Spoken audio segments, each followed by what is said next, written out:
we can use them to stand on as we show what the depreciation is, citing our source. But we get in trouble when we try to use cost data to appraise a new house and establish the value that way.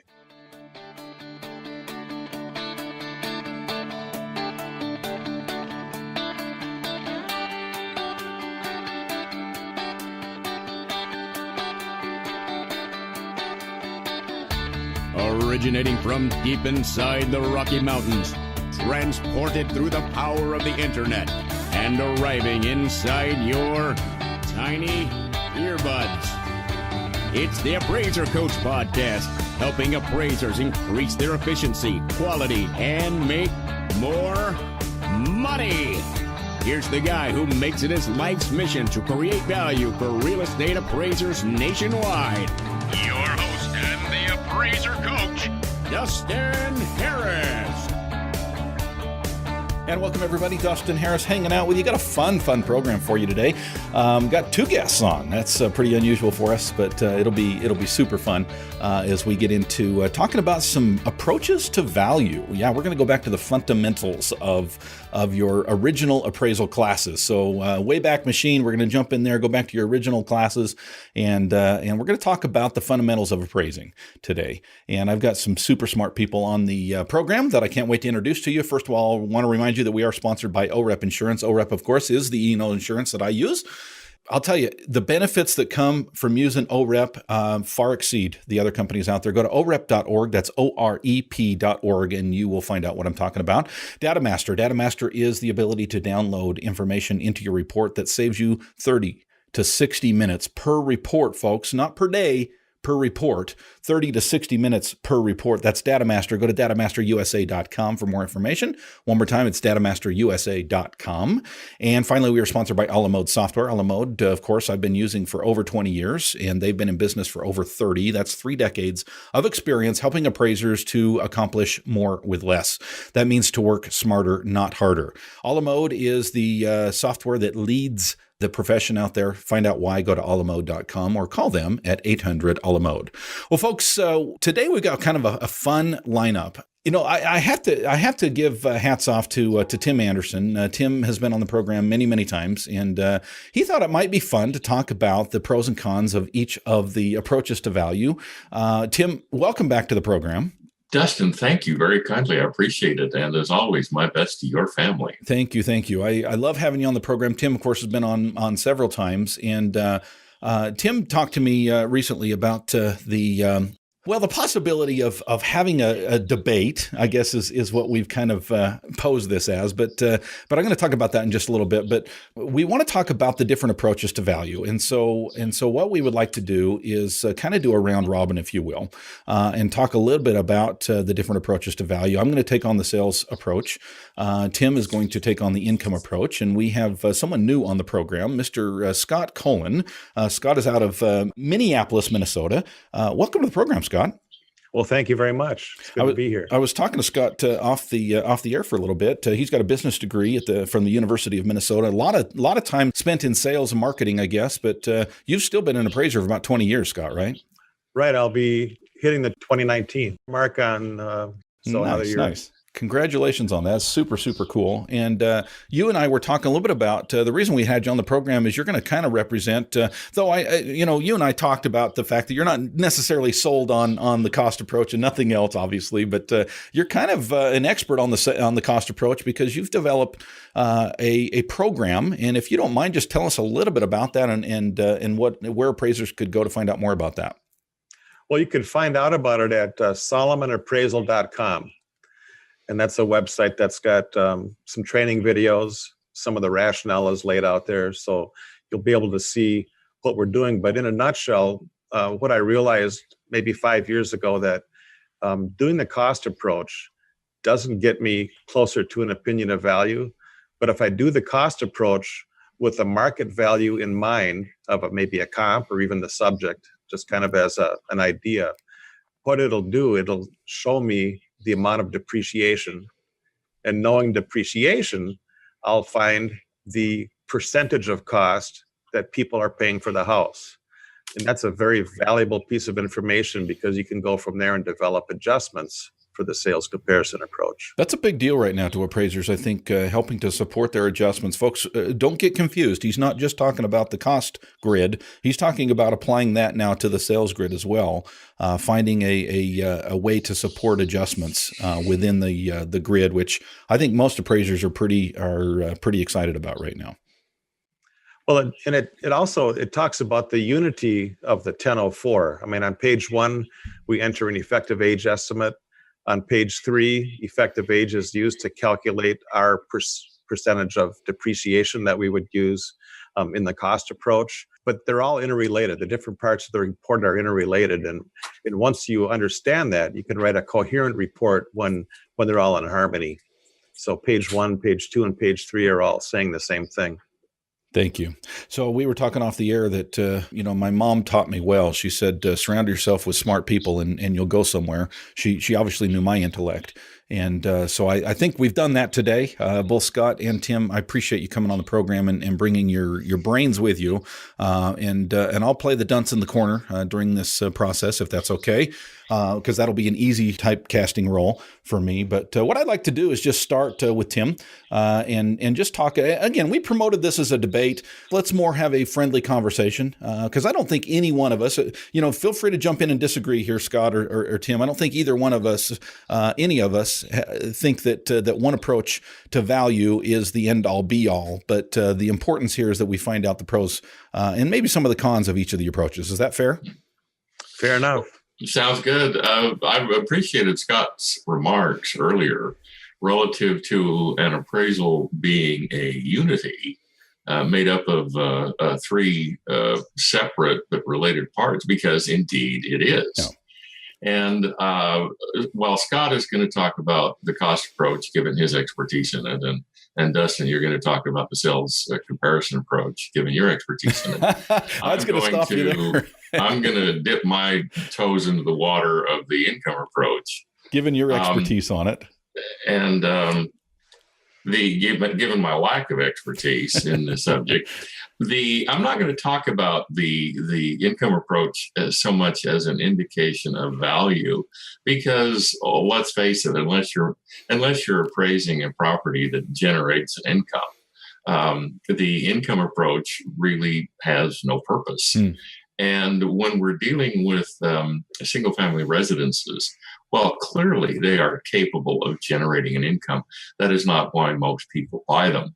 What I'm advocating is affordability. Now, let me, if I may, Dustin, take a few seconds to talk about affordability.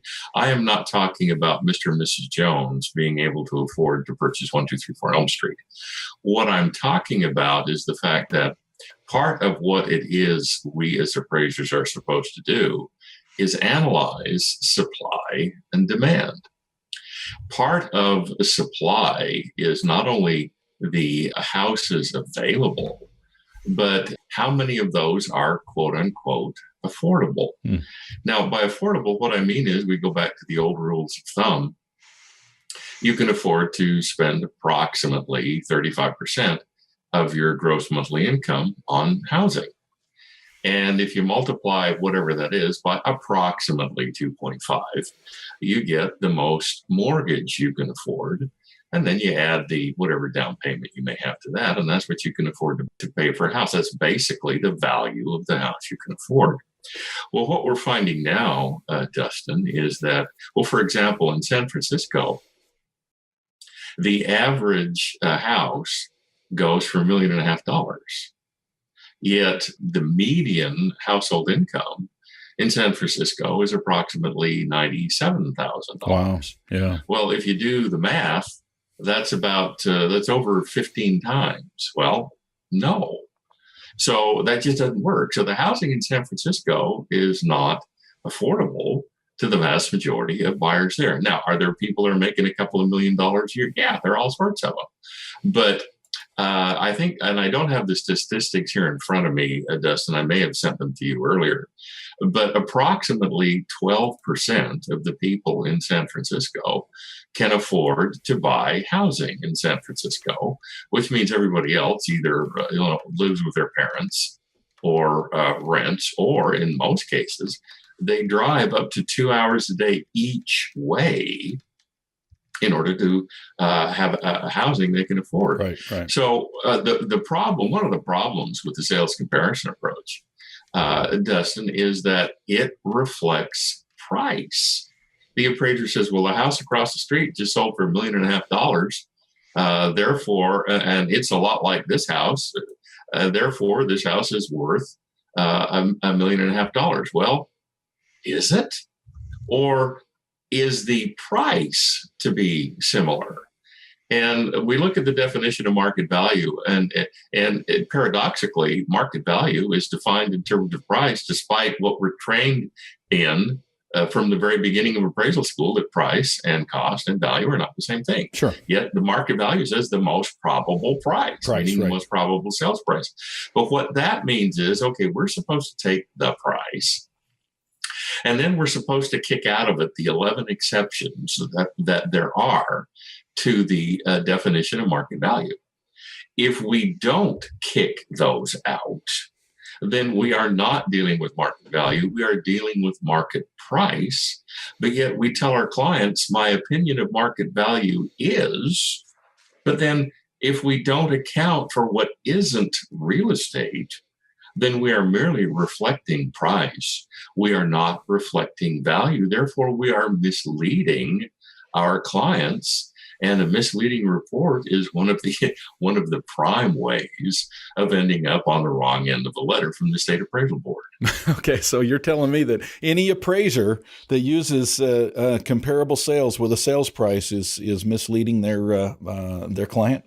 If they're not looking at the 11 exceptions that there are to the definition of market value, and they're not accounting for whatever those contribute to the sales price, and quite frankly, it may be zero, then yes, they are confusing price and value.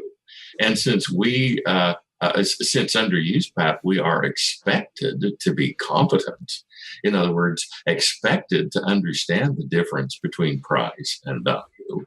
If all we are doing is reflecting price, then we are also incompetent. Okay, so let me, and this isn't so much a pushback as it is a clarification. When you talk about price, in my mind, two things come up. You've got listing price, and then you've got sales price. Okay, there is a reason that there's a difference between listing price, often between listing price and sales price. This, to me, is where the market, the invisible hand, the forces in the market take place. You can ask whatever you want, but what you actually get is more reflective of market. So when you talk about price, are you talking sales price or listing price? Dustin, I'm talking simply price. Let's say, now I don't know anything about where you live. I don't know what your house is worth. I've never seen it. I don't know anything about it. Let's just say it ain't 1.5 mil. I'll tell you that. Well, I was going to use $1 million for round numbers. Okay, so you got okay. You're embarrassed about that. We use Scott's house. Scott lives in Minneapolis. There are $1 million houses in Minneapolis. Great city. That's where I went to graduate school. I love Minneapolis. Nice. And so, can he put it on the market for $10 million? Of course he can put it on the market for $10 million. That's the listing price. Sure. Is it going to sell? Probably not. So he lowers the price to $1.1 million. Okay. Now somebody comes in and says, Scott will give you $900,000 for the house. And Scott says, no, I lowered it from $10 million. I'm going to hold out for $1 million. And they say, well, Scott, that's just too much. And Scott says, okay, tell you what we'll do. I'll throw in the lawnmower. And the buyer says, done deal, $1 million. Well, somebody just paid $100,000 for a lawnmower. That's not real estate. Right. Okay. And what happens is, in far too many the circumstances, the appraiser calls up the broker. What did the house sell? $1 million. And looks at the deed. The deed says $1 million. When it didn't sell for $1 million, it sold for $900,000 plus a lawnmower. Okay. And if we're not kicking out the lawnmower, that's one hell of a lawnmower. But if we're not kicking out the lawnmower, we're reflecting price, not value. Gotcha. Okay, good. No, this is good. I think this is a good setup. It's a good foundation. I'm going to shift gears a little bit over to Scott. Scott, welcome. Glad you could be on the program. Talk to us about the cost approach, my friend. The cost approach starts with the site value. Then we add the cost new of the building and subtract the depreciation and come to market value. Now, I like to do it backwards, where I start with an assumed market value, or maybe the market value of the most similar comparable, subtract the land, subtract the cost, and then find out what the depreciation is. With that information, that depreciation number, I can do many different things that very quickly to find adjustments. For instance, if the depreciation is 50% and the cost of a second garage stall is $8,000, then I've got support for a $4,000 garage adjustment. If the cost of a bathroom is $8,000 and the depreciation is 50%, then I've got support for a bath adjustment. Now, that's oversimplifying it because depreciation does not occur equally throughout the building. Right. For instance, the GLA, surprisingly, I think depreciates faster than a garage stall. The garage stall doesn't need new wallpaper and new flooring to meet the current market demands. All it needs to do is hold a garage. So I think the garage depreciates less. I think the basement size depreciates less. I think the GLA actually depreciates more quickly. And I've never had a dishwasher that lasted me more than 2 years. Exactly. Yeah. And GLA includes things like carpet that lasts 10 or decorating that lasts 10. There's a short shelf life on the things that really tend to drive value. I mean, we've all seen that. People buy houses from the inside out. They don't even notice that there's a broken window because it's got new granite counters. So I think people are buying what they see in a magazine, which is, the interior, the new open floor plan, the new cabinets or the painted cabinets, more so than the bones of the house. So we've got to be careful. We can't just apply the same percentage of depreciation throughout the structure, but it's just a start. It's a good start that if you're bracketing the subject with larger and smaller houses, it'll narrow the range quickly, and then your judgment comes in after that point. Right. Okay, good. So I think we're seeing that each of these approaches to value has some element of getting us to where we're trying to get. Let me share my thoughts on the sales comparison approach and why I believe that is the most used approach to value, and I believe the most accurate approach to value. It's been a long time since I read Wealth of Nations, but I do remember a couple of things from that book. Good old Adam Smith, as I referred to earlier, he talks about the invisible hand of the market and the way in which these forces work. Basically, you're talking the thought of the law of substitution. When we talk about the sales comparison approach, we're talking about the law of substitution, and it's an age-old principle. It's sometimes called the law of equal marginal utility, if you want to get real technical. But basically it's this: you want to maximize utility as an individual consumer compares the marginal utilities obtained from the different commodities. In other words, in layman's terms, you're going to try to get the most utility for the least amount of money. And on the flip side of that, the seller, if you will, is going to try to get the most amount of money for the least amount that they can provide. And those forces work in combination with one another to come to an equalization. That's why they call it the equal marginal utility level. In other words, you're not going to pay more for something that you can get for less somewhere else. It works with a pack of gum. It works with a house. Now, obviously, there's a little bit more complex situations that we have to deal with when it comes to a house versus a pack of gum. I guess it depends on the pack of gum. I mean, some people really get into their gum. But the bottom line is if you can get the pack of gum across the street for 50 cents less for the same pack of gum than you can get it at the store that you're at, do you walk across the street and get it? Well, now you've got some other things you've got to consider. Is it worth walking across the street? Are you in a hurry to get to your next appointment? How much do you have in your pocket? Do you want to run a credit card? I mean, these things all play into it. It's not just a matter of cost versus value. Now, when you talk about a house, obviously you're talking about a much, much higher level of complexity. Now we have to start talking about some of the assumptions that the law of substitution puts forth. Number one, you've got to assume that the customer is rational. I want to come back to that. You've got to assume that utility can be measured in cardinal numbers. I mean, you've got to be able to really come up. I mean, we talked about the lawnmower. Is that an exact measurement? That's a difficult one, right? Marginal utility of money remains constant. That's something that we know constantly changes.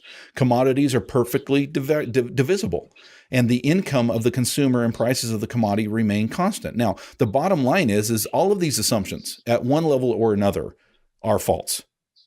When you combine them, they're all false, and it makes for a very difficult cut and dried answer. And this, I think, goes back to what both Tim and Scott were talking about, that the sales comparison approach sounds good on paper, but we're dealing with emotions, we're dealing with human beings, we're dealing with a lot of unknowns, we're dealing with changing markets, and all of that can and does affect what an actual buyer and seller will agree on. Again, let's go back to the number one assumption here, that the consumer is rational.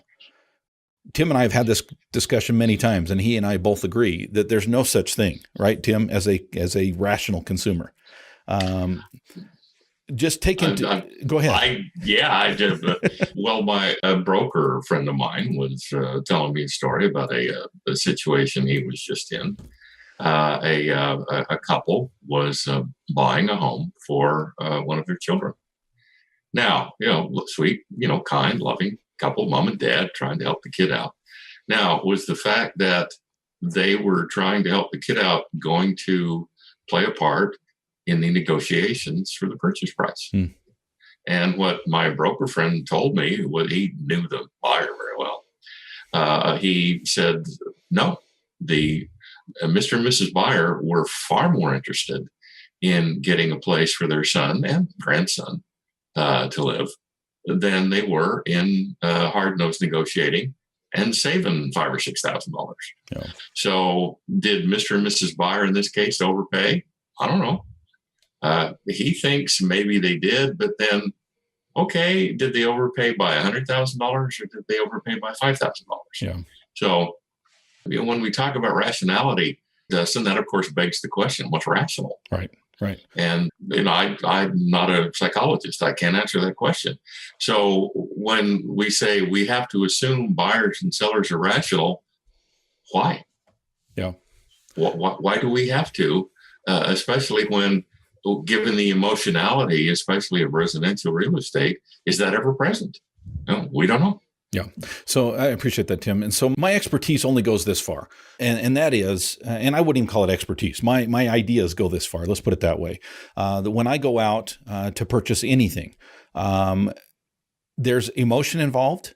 But when it comes down to it, overall, in general, and I want to stress that, it's not a cut and dried science. That's one of the reasons that appraising is an art, if you will. But overall, the market plays out that the sellers will typically not take very much less than what they need out of the property and what they think they can get in the marketplace, and buyers will not pay much more than they can reasonably substitute with something else. And for me, that's why Adam Smith's invisible hand works, because those forces work in tandem with one another. And overall, we get a market that does work. It may be irrational, it may be emotional, and it is, and we can all acknowledge that. But in the end, that's why we use more than one sale. That's why we use more than one comparable, because overall it will reflect what the market looks like. I'll tell you what else will reflect what the market looks like, and that is the ability to be able to do more with less. That is, the appraiser is always looking for opportunities to be able to be more efficient, be more effective, work smarter at what they do. There's two programs out there that will allow you to do that, and both of them are sponsors here. That is Alamode Software and DataMaster. Let's talk about those individually. First of all, DataMaster. DataMaster is the opportunity to save 30 to 60 minutes per report. Why? Let's talk nuts and bolts here. You will spend time, or you will pay someone else to spend time taking data from one screen, or if you're still printing out, if you're still old school and you're printing out the MLS sheets, you're going to take those MLS sheets and you're going to import those into your appraisal program. Why not have a one-touch button that will do that for you? That's what DataMaster will do. It will also import your tax information. It will also import your MC sheet. I'm telling you, folks, I have timed it, and their claim of 30 to 60 minutes per report is absolutely spot on every single time. Now, what does that mean to you? What does that mean cost effectively What does that mean? Efficiency in your business. How many appraisal reports are you doing every month? And can you save time and money by using something like DataMaster? Check them out. Go to datamasterusa.com. They're not in every market, but they are rolling out across the U.S. So you would be well to check back often and find out what's going on in your market. Again, it's datamasterusa.com. One more time, datamasterusa.com. The other program that allows me to be very, very efficient, and I use it almost daily, that is AllaMode software. AllaMode is completely jam-packed with all kinds of apps, all kinds of ideas, all kinds of shortcuts, all kinds of things that will allow you to do more with less. Let me give you a couple of examples. Whenever I go out and do an appraisal, I sketch on site. I don't do that on a piece of paper. I do that within the total software. I know on site whether or not it's accurate or not, and I don't have to resketch it when I go back to the computer when I get back to the office. Same is true with the photos. I can not only take them, but label them, and same with the data. I import it, I use it, or put it in at the inspection, and then when I get back to the office, it's there for me to utilize and to use. Folks, that's just one thing that they do. Talk about another thing that they do is the Smart Adjuster, the ability to be able to find out what your adjustments should be, as Scott has talked about earlier today, and then put those into the program and have the program adjust them for you. Do you want to double check them? Absolutely. Absolutely. Remember, your name goes on every report, and it is your liability on the line. But I'm telling you, they're spot on every time. That's what AllaMode does for me. That's what AllaMode can do for you. If you're with any other software provider, please check out AllaMode. Go to allamode.com or call them at 800-ALLAMODE. Finally, we are sponsored by OREP Insurance. Folks, I've told you the last couple of weeks I've been in the process of renewing my E&O, and it's so easy to do. I'm telling you, the amount of work that I've had to do is pretty much nil. All I had to do was fill out a 3-minute application, and they are now shopping around to find out the best value for me. That's what OREP will do. And you can talk to a real person when you do so. Go to orep.org. That's OREP.org, and find out what other benefits they can give you. One more time, it's orep.org.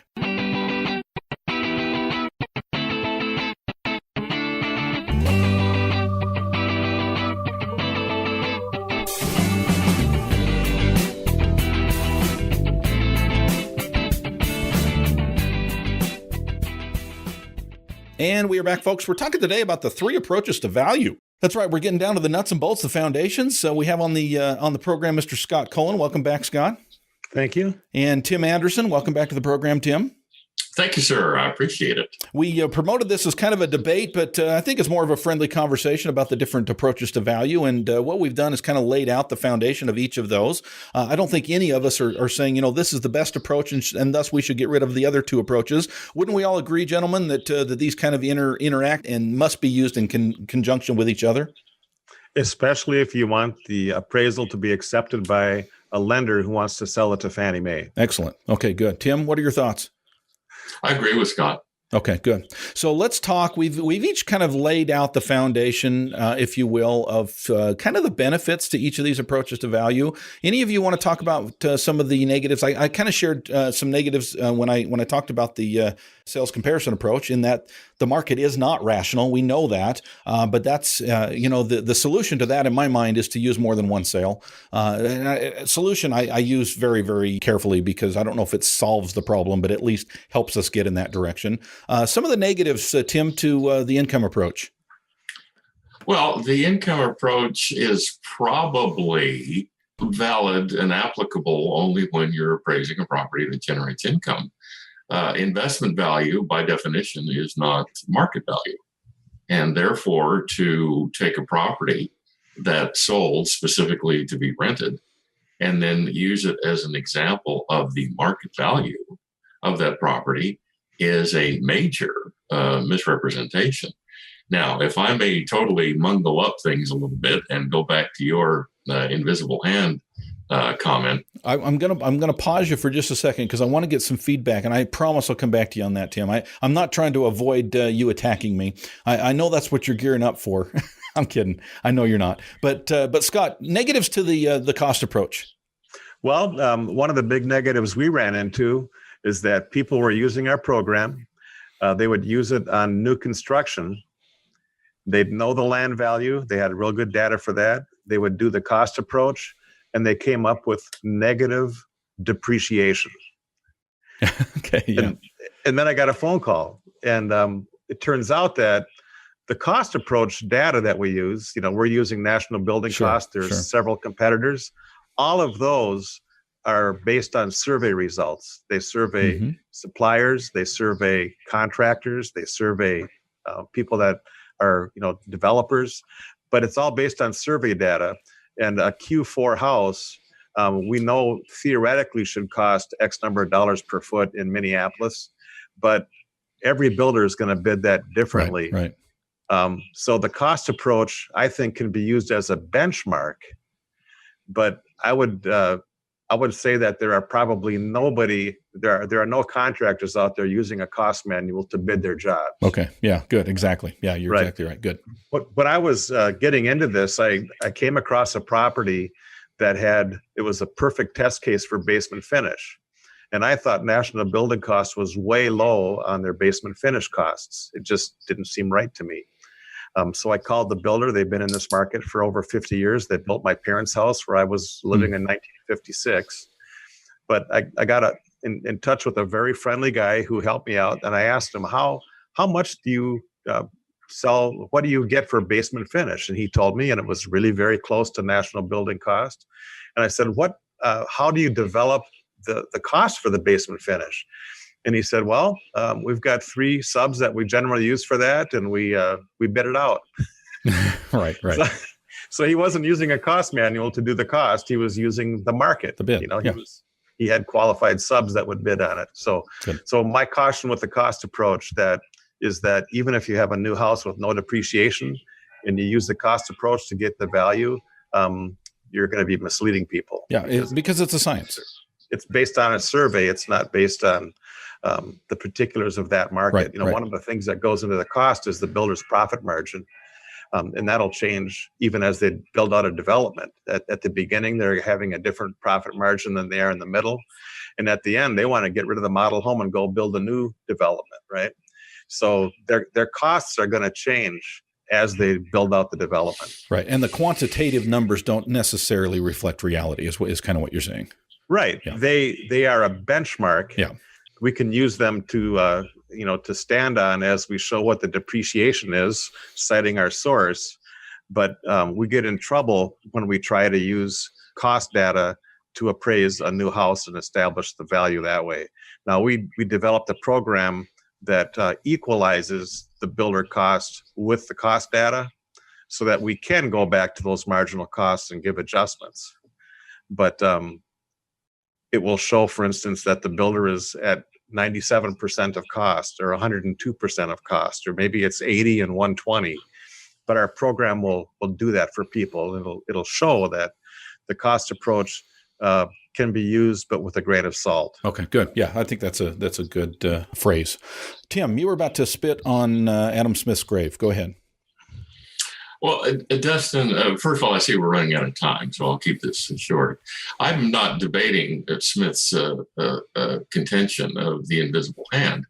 But what he's saying is if you have 100 rational sales and 100 irrational sales, they average each other out. Therefore, you can call them quote unquote rational, but that takes 200 sales. Sure. How many times do appraisers get to play around with 200 sales? Not very often. Not at all. So the problem with the principle of substitution is you're substituting price for price rather than value for value.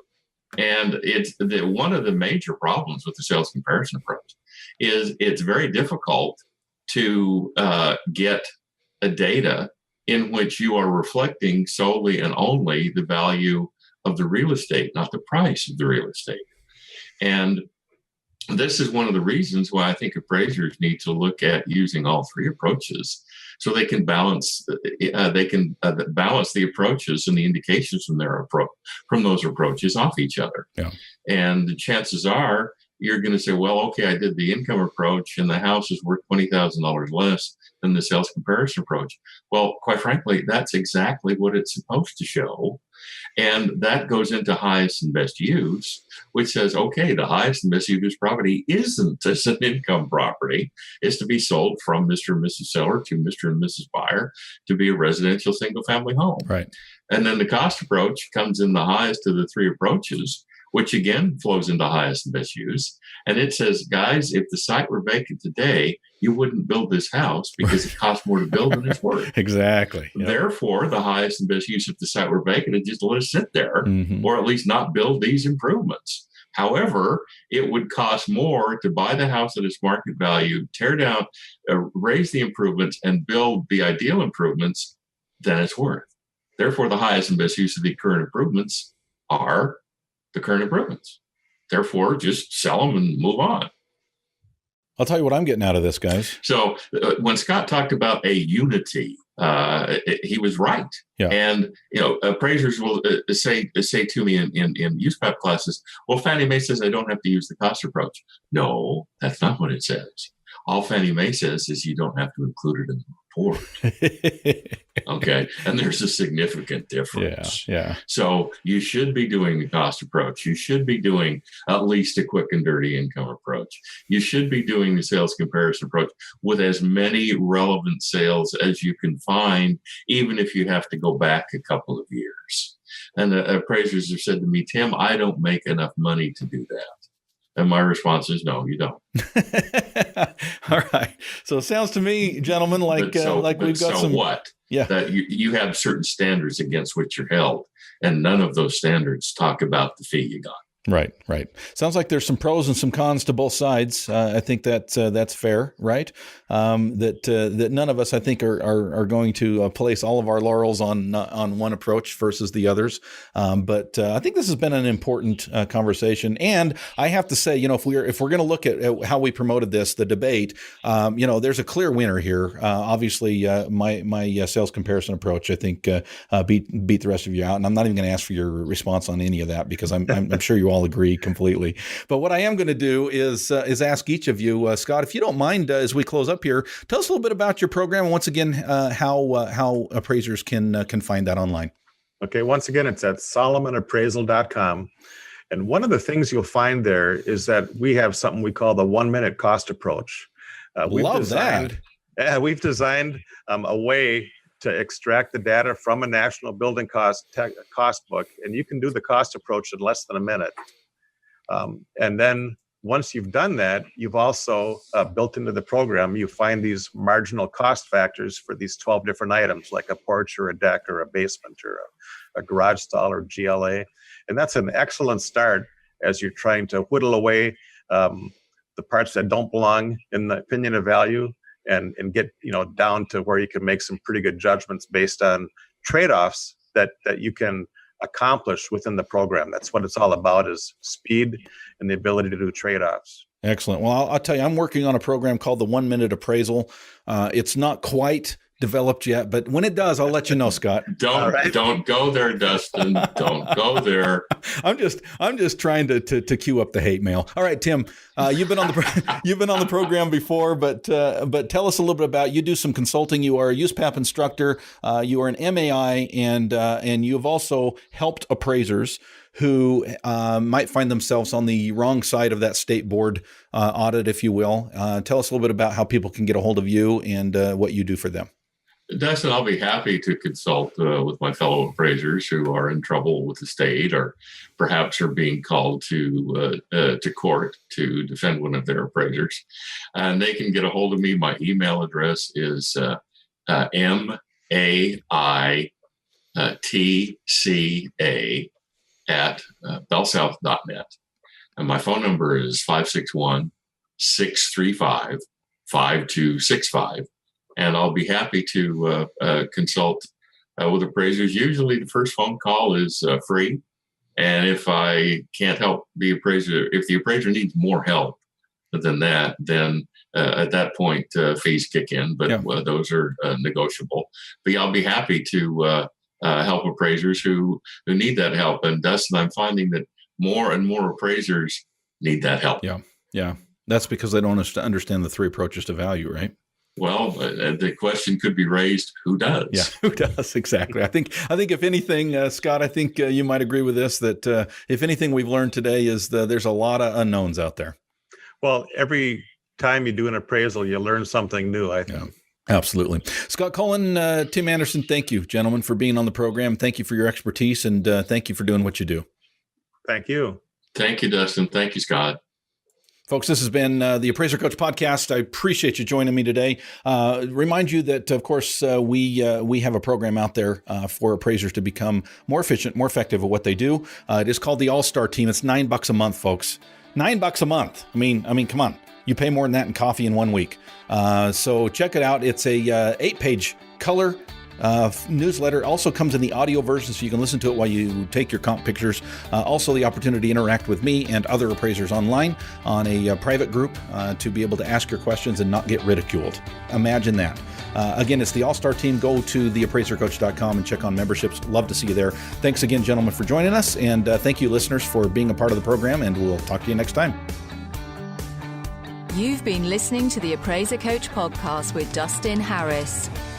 If you like what you hear, please give us a 5-star rating and post a short review on iTunes. For more in-depth insider information on how you can make more money as a real estate appraiser, visit theappraisercoach.com and sign up for the All-Star Team today. Thanks for joining us. And now, get out there and create some value. I'm hearing music in the background.